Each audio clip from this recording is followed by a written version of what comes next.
You see this right here? You see this? This is rare. This is a niche.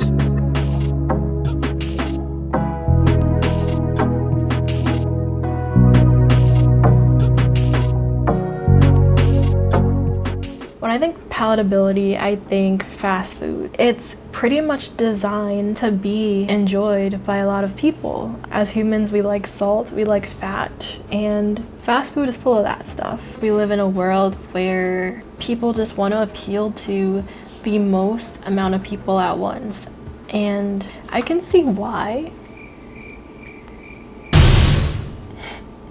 I would rather be loved for who I am and what makes me me rather than accepted because I make everyone feel comfortable. And I think that's what palatability really means, is you make people feel comfortable because you don't inspire any kind of extreme emotions in people, whether that's positive or negative, whether that makes people angry or excited. Palatability means that you make people feel comfortable and calm, and you don't challenge their way of thinking, you don't challenge the way they see the world, and you don't make them think, basically.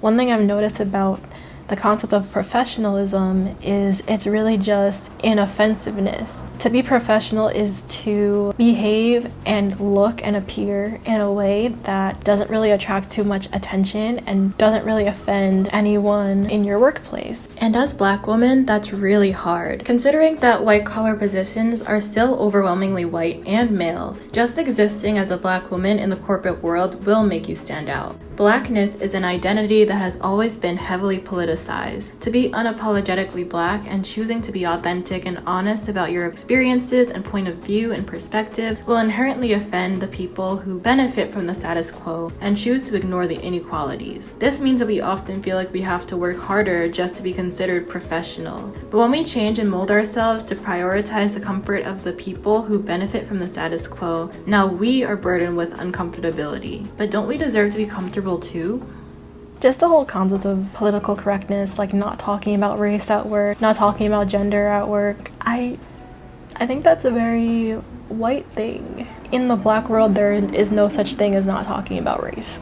But I digress. Palatability is exhausting, especially for me. I feel like it's something that I've been chasing from a very young age. I went to a school where it was predominantly white, and I found myself trying so hard to conceal the parts of me that really make me who I am, just to fit in with, when I think about it, a standard of existence that would never be me. And now that I get older, I'm just like, this is so dumb.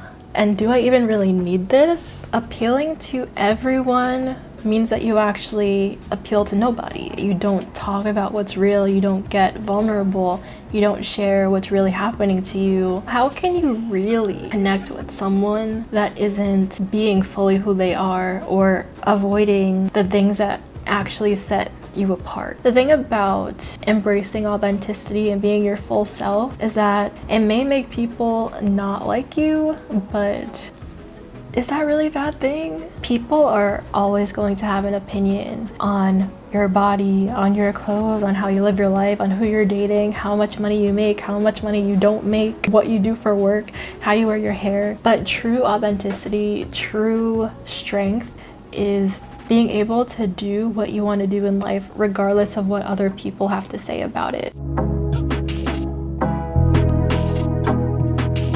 I'm just taking this energy into all areas of my life now. Everywhere I go, now I'm showing up as my full self. I just locked my hair. It's under faux locks now, but I've been natural for years. I think it's been 10 years. But one thing I always tried to do is I always wear my natural hair to job interviews. And even for my page program interview, I blew out my hair. Like, I had a huge afro. And the reason I do that is because I want to make sure that people know that if you hire me or if you have me in your life in any kind of capacity, this is how I'm going to show up. I'm just not interested in hiding anything about myself anymore. And like, people can take it or leave it. You may lose opportunities or you may not have, I guess, the same breadth of opportunities that you would have if you were just palatable and easily digestible by everyone. But the opportunities I do have now, I feel align with who I am and align with my values. And I feel truly celebrated where I go because I'm honest and upfront about who I am from the get-go.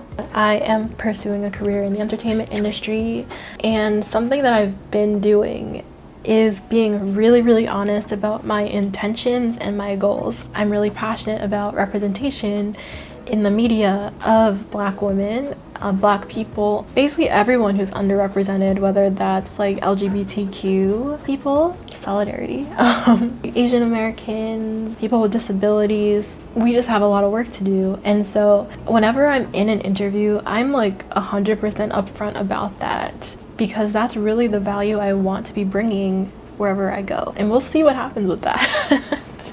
And even when it comes to beauty, I'm a niche. Like, I'm not gonna appeal to every single person. With every niche, there are people who are obsessed with certain things. And so I embrace everything about myself, everything that makes me stand out, because it's those things that make people feel shit. I'm the only one who has to live in my body, in this shell. I'm the only one who has to live this life. And so I can spend my whole life trying to change and form and put myself into this palatable box that may or may not be palatable to a wide variety of people, or I can be myself and maybe I won't have as many opportunities or as many people who approve of me, but quality over quantity.